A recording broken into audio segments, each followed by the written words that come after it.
Hi.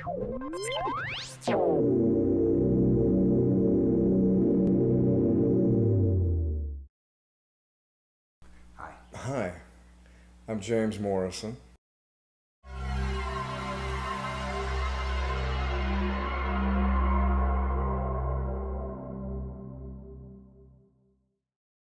How has 24 treated you? It's been it's treated me really well. It's been a gift that has no downside. In other words,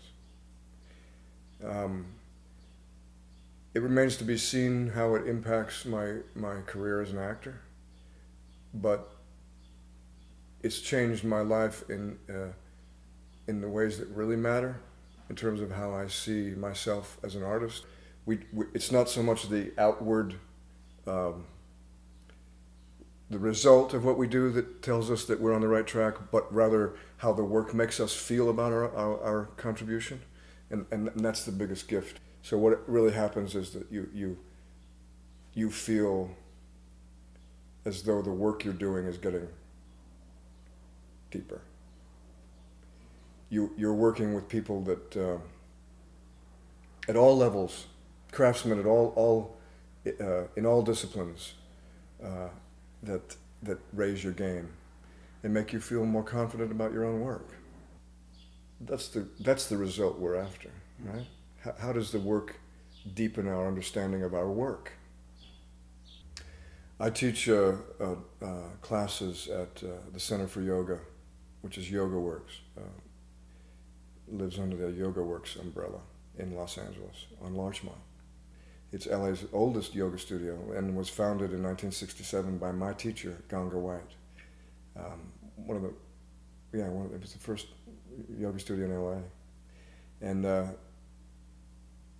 I teach a class there Saturday at noon. I started practicing yoga when I was in high school. It was a way for me to isolate productively.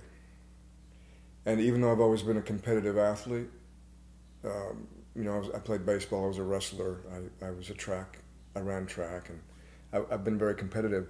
I felt that when I was doing yoga by myself, the physical practice, the asana, the hatha yoga, I was competing more with something that was bigger than me and myself at the same time. So again, even before I knew it, I was balancing my internal mechanism with the external machine. You can't really learn anything without a teacher. And especially in the world of yoga, it's all about passing it on to the next person and being informed by someone who knows more than you do. All you have to do is have a desire to know something beyond what you know, and that's a wisdom that will change the world. Showing Up is a documentary that my wife Riyadh Galayini and I are making. She's directing it and producing it, and I'm producing it, about the actor's audition process and what it means to actors, and how not how to do it, but how it moves beyond walking into a room and presenting yourself in a job interview situation into actually the context of living your life and showing up for it. It's just putting it out there, and what happens, what we have to go through when it's put out there and we don't get a response, or how can you put it out there and keep putting it out there and keep putting it out there and seemingly not getting results, or getting the kind of results you never dreamed of getting 10 years down the road based on something you did before. You know, that undercurrent of blessings that we all forget that is actually there working, you know. So we've talked to about 45 actors so far, and we're really getting a really interesting cross-section of experiences, and some of it is very pragmatic, and